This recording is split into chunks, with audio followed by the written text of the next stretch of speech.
Bonjour, ce tutoriel va vous montrer comment obtenir la courbe de tendance d'une série statistique à deux variables, que l'on appelle également ajustement linéaire ou ajustement affine. Ajustement affine est plus juste.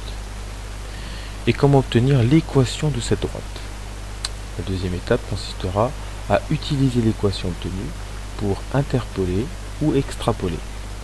Nous verrons dans la fin de cette vidéo ce que veulent dire interpoler ou extrapoler. La première étape est de cliquer deux fois dans le graphique pour sélectionner la série de données en cliquant sur un des points, une des données. Ensuite, vous cliquez sur le bouton droit sur une des données et vous sélectionnez insérer une courbe de tendance. On vous propose plusieurs types de régression. Ici, il s'agit de régression linéaire ou d'ajustement affine. On utilise plusieurs mots de vocabulaire pour ça, mais tous veulent dire la même chose. Vous choisissez d'afficher l'équation et en cliquant sur OK, vous obtenez la droite, qui est le modèle mathématique de cette série, ainsi que son équation.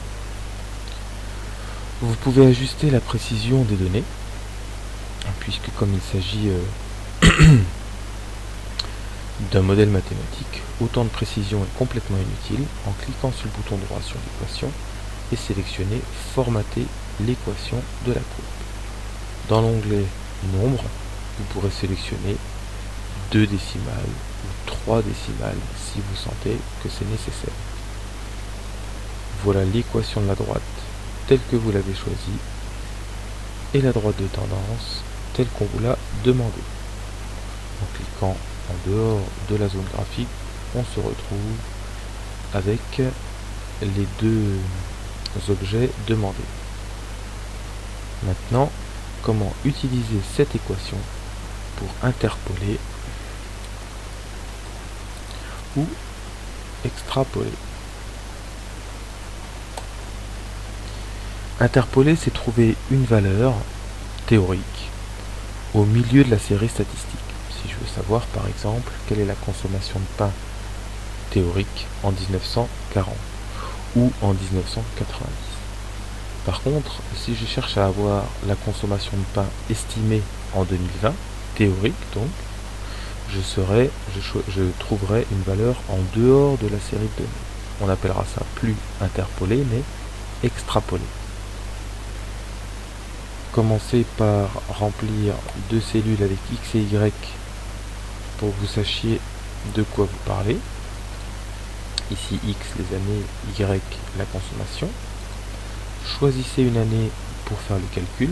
On choisira par exemple 1940. Et ici, vous allez utiliser la formule fournie par le logiciel pour calculer la consommation estimée de pain en 1940. Alors je reprends la formule. Comme c'est une formule, je commence par égal. Ensuite, je la recopie. Moins 2,359 fois x. Sauf que x, c'est la valeur ici que vous avez mise. Donc vous sélectionnez la case. Vous annonce C15, qui correspond ici à la case où j'ai noté 1940. Et je termine la formule avec plus 4864,402. J'obtiens ici une estimation théorique de la consommation de pain en 1940, soit 287 grammes.